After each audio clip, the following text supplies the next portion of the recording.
Hi, welcome to the very first episode of The Amanda Show. On this show, we're going to discuss Africa. The goal is to trigger debates and conversations about different things going on with Africa and in Africa. Hopefully, we can arrive at a solution to the challenges that we face in the continent. My name is Amanda Akalonu, and we have quite a number of things to talk about. The first one is a recent development in the US State Department. So, Anthony Blinken is requesting funds from the United States Congress for information countermeasures against Russia and China in Africa.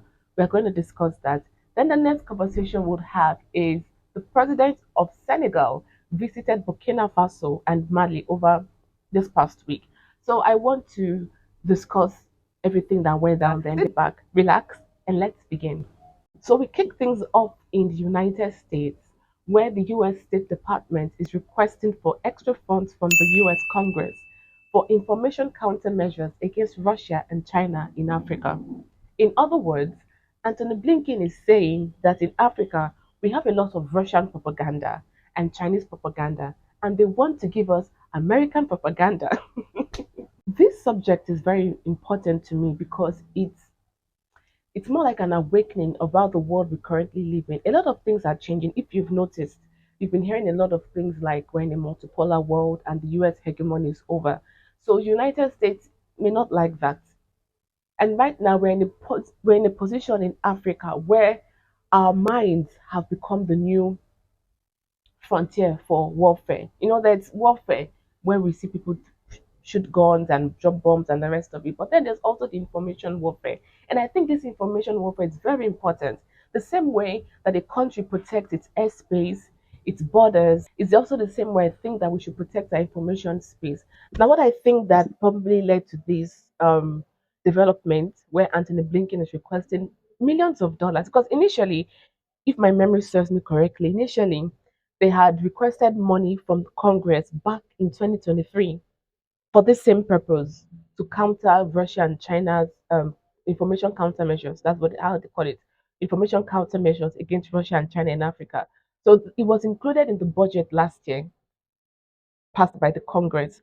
But now he has requested for the State Department has requested for extra funds, meaning that they're probably saying this thing is really important. I'm thinking that what probably led to this is the protest against United States that happened in Niger. You know, the government of Niger had requested that United States remove its military personnel from the country, while they also welcomed the Russians. So it seemed like US was dragging its feet and they were still having negotiations about that. The people of the Nigerians went to the street in front of the US base in Niger and they were protesting. So probably that was what triggered this whole thing. And at that point, they were like, why is it that the Nigerians or even Africans at large seem to embrace the Russians and the Chinese more than the Americans? So this is probably what led to them requesting for this fund so that they can give us more American propaganda. This reminds me of something that happened. I believe that was 2 weeks ago, probably 2 weeks ago. So when Niger had requested the United States to remove their military personnel from the country, one of the places, at least the rumored places, where the Americans were going to send their troops to set up a new military base, one of the rumored places was in Nigeria.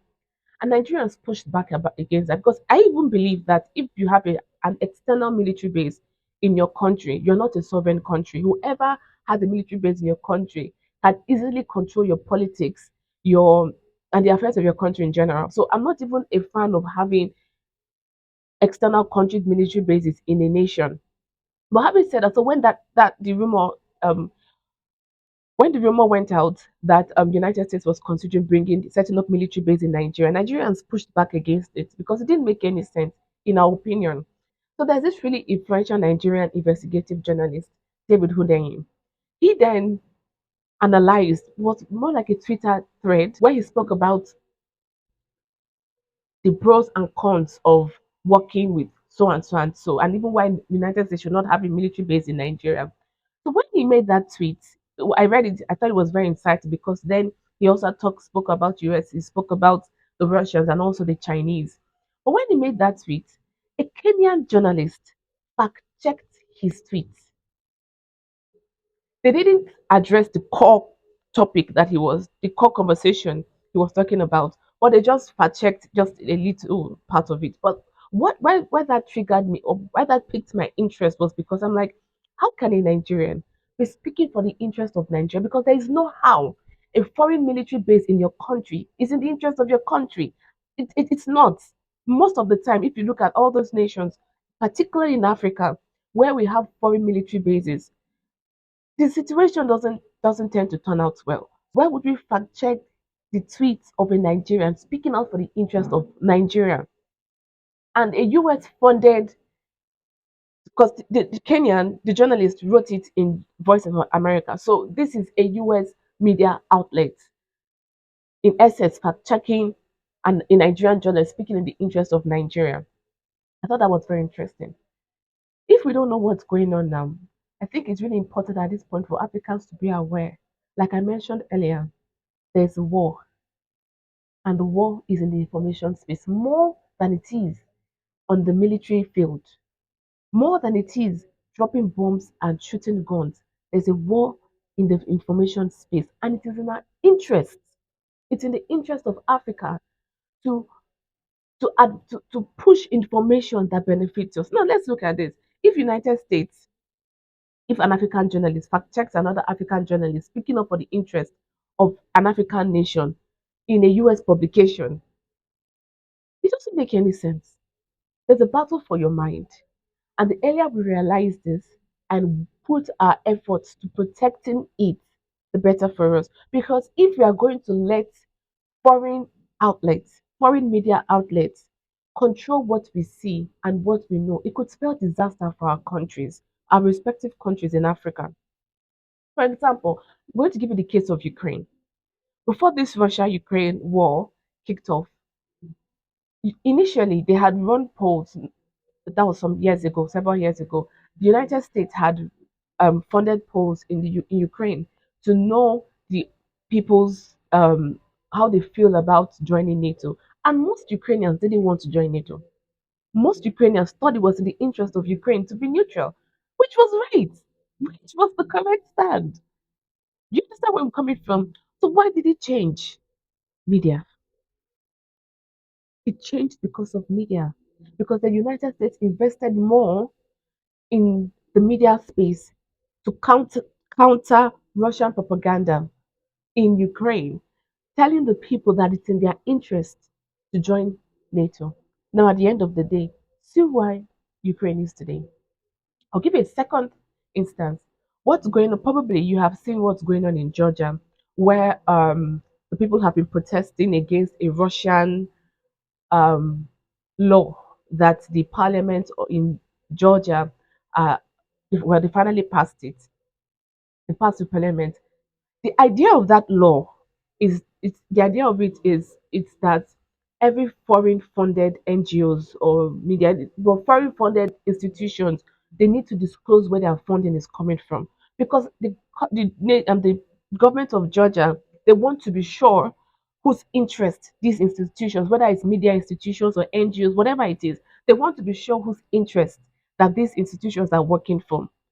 And the people went into the streets to protest. How?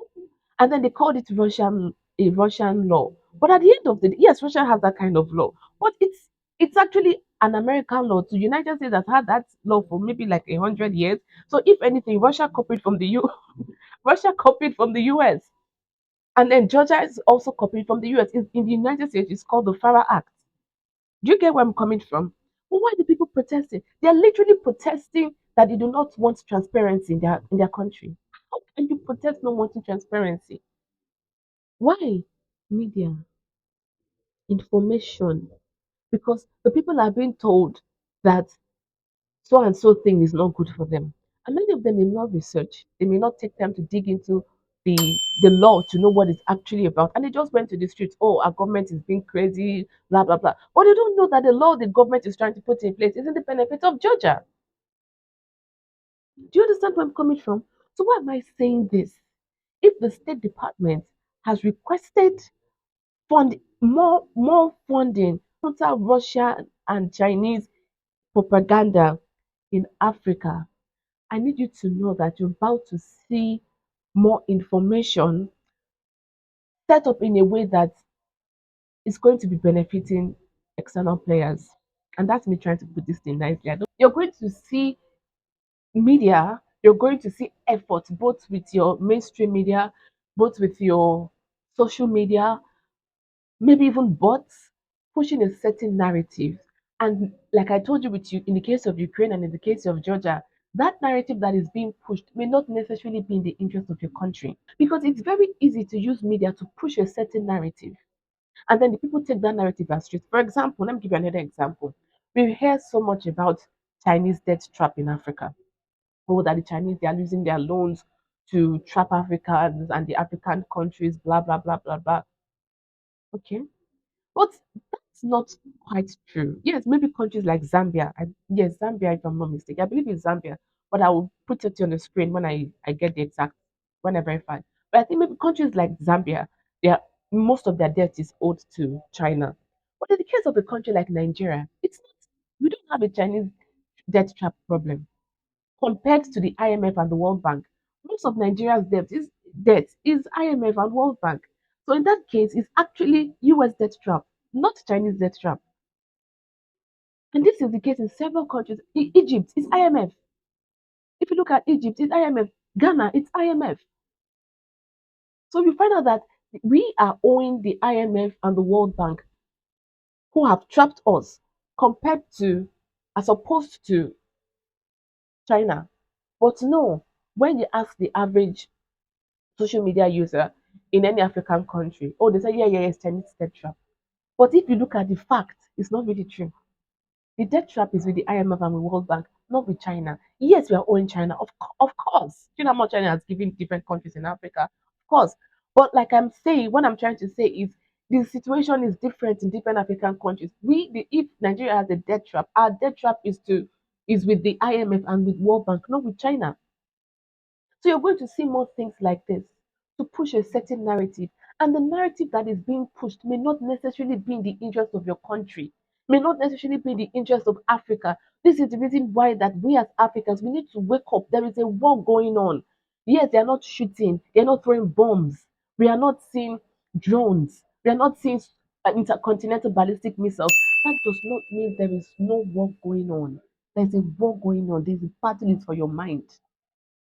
The battle is for your mind. Maybe when the Americans saw the Nigerians go to the streets to protest their evacuation of their troops and their military base from their country, the United States didn't expect it. It's the same thing we saw in Burkina Faso. They didn't expect it. So if you think you've seen anything, we're about to see way more, and which is why it's important.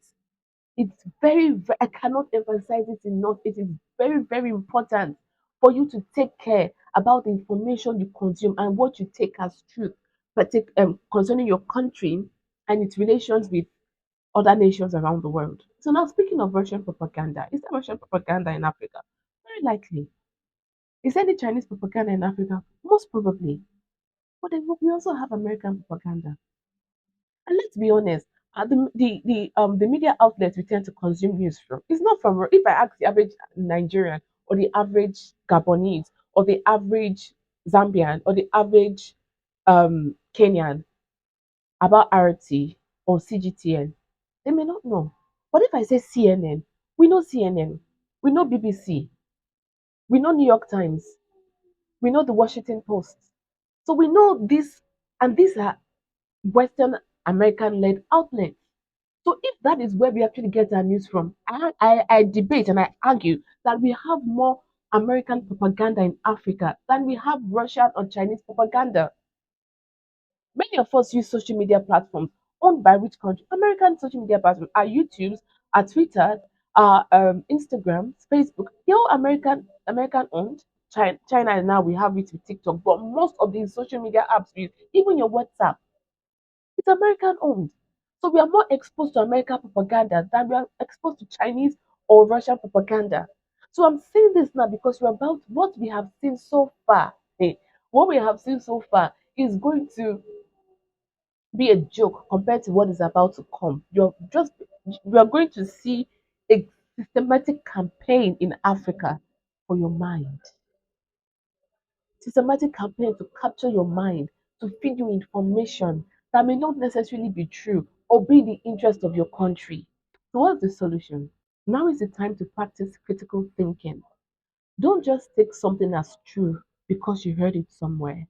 You heard them say it on BBC or on CNN. Don't just take it as true because somebody said it on social media. Someone tweeted. You don't even know the person that tweeted. You don't know if it's a bot that tweeted it. When you see an information, take a step back and think about it. Does this thing make sense? Is this thing really true? If you don't know, research. Everybody has another American owned outlet. Google. Everybody has access to search engines. Put your search engine and do a quick research, maybe 15, 20 minutes. Do a quick research because you need to be sure that the information you parrot, the things that you say, and the things that you consume are true. They are true. Other than that, I think another thing that we need to take seriously in Africa is media. So you where you are, start your own media outlet. What do I don't mean you have to start a big TV station. All those things are expensive. Take your camera and start talking about the things in your country. Start talking about geopolitics and how it affects your country.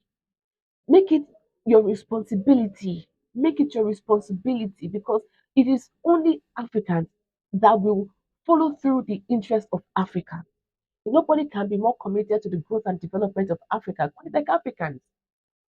And if you're not committed, well, we have a lot of we have a lot of work to do. But that's what I'm trying to tell you. When you see the Americans come here, or the Chinese come here, or the Russians come here, or the Europeans come here, anybody at all come here, they are coming for their interest. Sometimes that interest and the interest of your own country may not align. So it is in your favor, it is your responsibility to check, does this thing benefit Sudan? Does this thing benefit Morocco? Does this benefit South Africa? Does it benefit Rwanda? Does it benefit Madagascar? Now is the time that we need to take you need to take your time to check. Does it if it benefits, fine, then we can work with them and we can get the job done. But if it doesn't benefit, use your little little citizen journalism, your YouTube channel, your Twitter handle, your Instagram handle. Use all these things to, to raise alarm. Use all this to push the narrative that this thing is not in the interest of your country. So right now, I believe that we've come to the time where every single African, if living in Africa, or even Africans in diaspora, we need to get to that point where we take it as our responsibility to protect the interest of our respective nations. Because, like I said before, there's a war going on, and the battlefield is your mind. Okay, let's get into the second conversation for today. This past week, the president of Senegal was in Mali and Burkina Faso, and I thought it was very interesting because he was sent there by ECOWAS. I know, right? Oh my God, I couldn't believe it because I'm like, wait, is this ECOWAS? Literally, ECOWAS is ECOWAS is almost begging. I couldn't believe it because I remember not so long ago, ECOWAS was blowing hot. They were blowing hot. Now they are trying to soften the ground, to warm up the guys in Burkina Faso and the guys in Mali and maybe even the guys in Niger. They want to warm up this place. And that's what I found very interesting because I remember very clearly this ECOWAS issue really upsets me. Let's talk. Because I remember very clearly back in 2023, I believe it was in July 2023, when that coup happened in Niger. And we, what the reaction of ECOWAS was shameful. I'm telling you, it was very shameful. Because, first of all, because the country, this is the idea, because the country, the Nigerians, got a president you don't like. So, you sanction them? I don't understand. How does that make any sense? Because they got a president you don't like. I remember that government is actually the idea of democracy. It's government for the people. Now, even if this one wasn't this the military guys weren't elected, when we saw the reaction of the people, it was clear the people wanted them. It was clear that the one who was democracy was not doing the interest of the people. Because if not, the people would not have. They were literally dancing in the streets. They were dancing in the streets. And what was ECOWAS' reaction? Sanctions. Let's not forget that Nigeria is one of the poorest nations in the world. This is why what happened last year upsets me real time. Let's not forget that Nigeria is one of the poorest nations in the world. Let's not forget that many people in Nigeria cannot boast of eating regularly, maybe even twice a day. They can't boast of it. Let's not forget that that country is wallowing in whether it's in health, whether it's in tech, and whether it's in health, feeding, whatever. Nigeria is literally bottom of the bottom. And ECOWAS thought it made sense to sanction them. Why? Because they got a president or a government you did not like. I won't even say because ECOWAS did not like it. I say because some external players did not like it. It was the same thing that happened with Burkina Faso. It was the same thing that happened with Mali. This, this rascality, it doesn't make any sense. When ECOWAS sanctioned Niger, medicine was not getting in. Nigeria cut off power supply to Niger. These are people who don't even have power regularly. Nigeria cut off power supply to Niger. Even food, because sometimes Nigeria food crosses border from Nigeria into Niger. Food wasn't getting in, and you're punishing the people. So you see why I started this segment by laughing because with the way ECOWAS was blowing hot last year, I didn't think they had a bone of I didn't think they had a bone of humility in their blood. I didn't think it. Now they're sending because right now the president of Senegal he has a reputation now. He's like the populist guy. He's the guy that everyone voted for. He's the anti-establishment guy. So he's the perfect figure to send to soften the ground. Oh, I was really disappointed. I was really disappointed with ECOWAS. And even still on this topic of Niger, because that was is the most recent one. Still on the topic of Niger, even that to the extent that Nigeria began to threaten to invade Niger.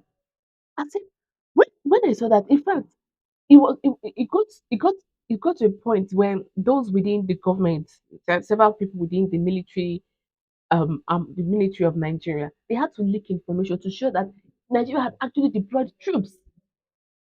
Nigeria had deployed troops to fight Niger, to open fire in Niger, to literally set Niger on fire. Why? Because they got the government you did not like. Meanwhile, meanwhile, the people who were pushing, the people within ECOWAS who were pushing this thing, many of them, they are fighting legitimacy issues in their respective countries. We saw what the president, who just what's his name? The president who just left Senegal before this new guy came in, I've forgotten his name. But you saw what he did, where he literally tried to hijack the government. That is the guy that wanted to invade Niger because Niger was not democracy. What he did, what he was attempting to do to stall elections, was that an act? Was it a democratic act? That's the hypocrisy. That's the hypocrisy. Was that a democratic act? The Nigeria, what did, I'm not for words because I'm remembering how the whole thing played out last year and how I was feeling.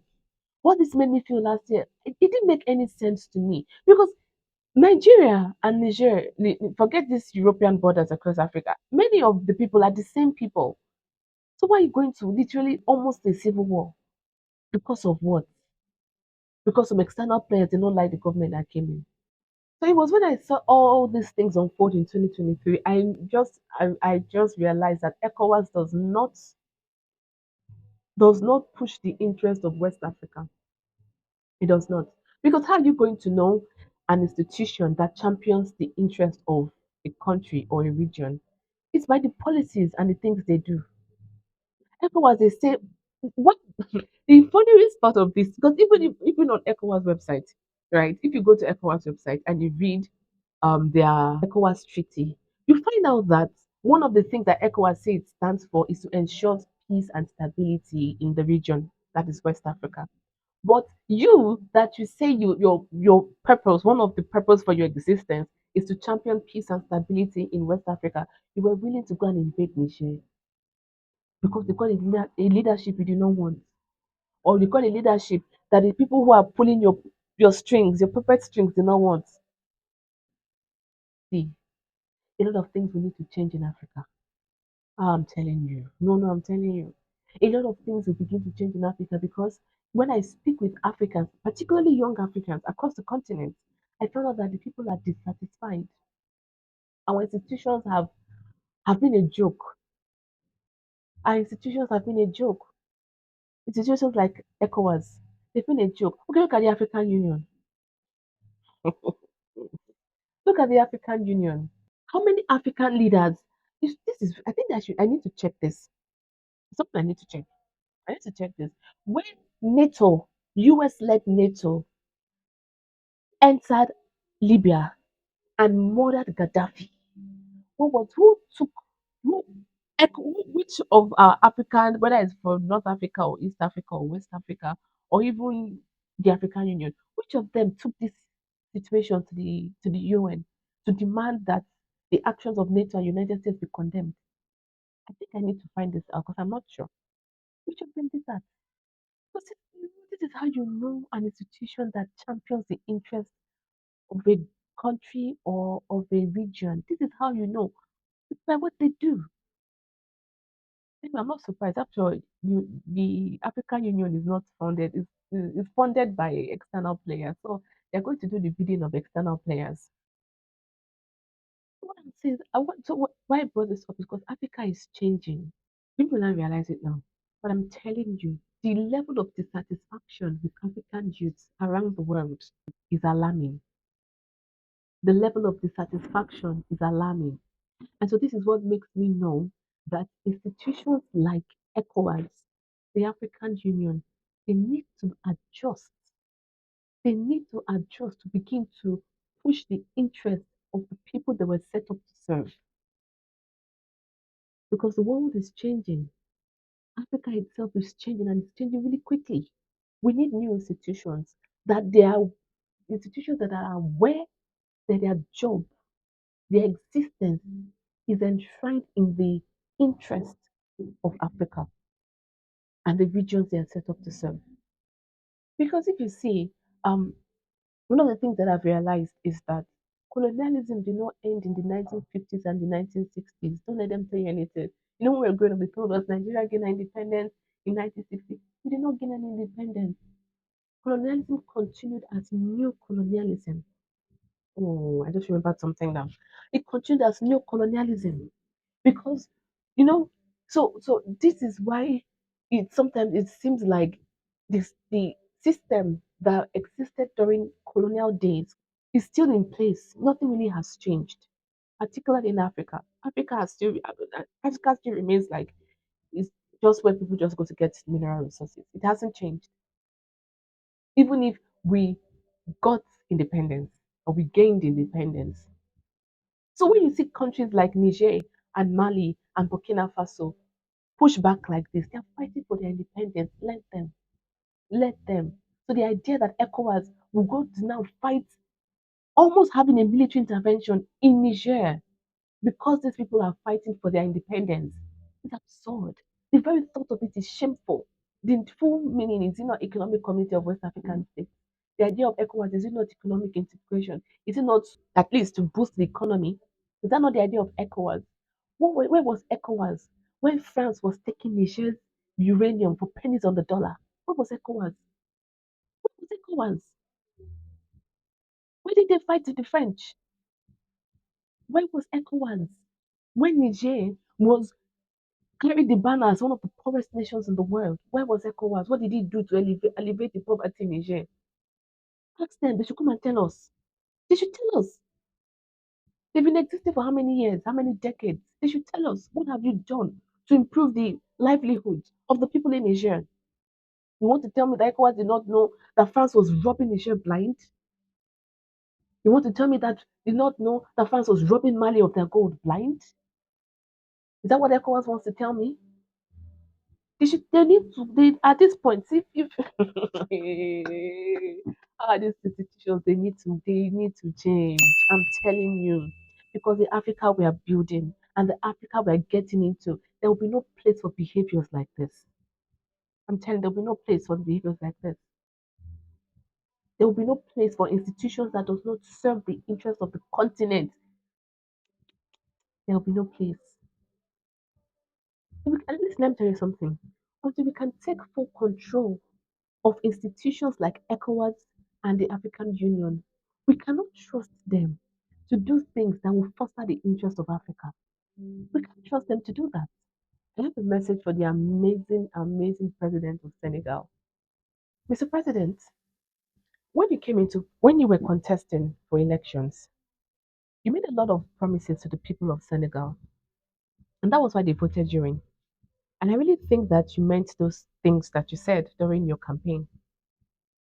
Mr. President, please focus on fulfilling the promises you made to the people of Senegal. And don't bother yourself with ECOWAS. ECOWAS was there. Niger was robbed blind of its resources for pennies on the dollar. ECOWAS was there. Mali and Burkina Faso were robbed blind from their resources for pennies on the dollar. Please focus on Senegal and remove your mind from ECOWAS. The Africa we are building, there will be no place for actors like this. Actors and institutions that do not further the interest of Africa. So if ECOWAS fails to adjust, it would die a much needed death.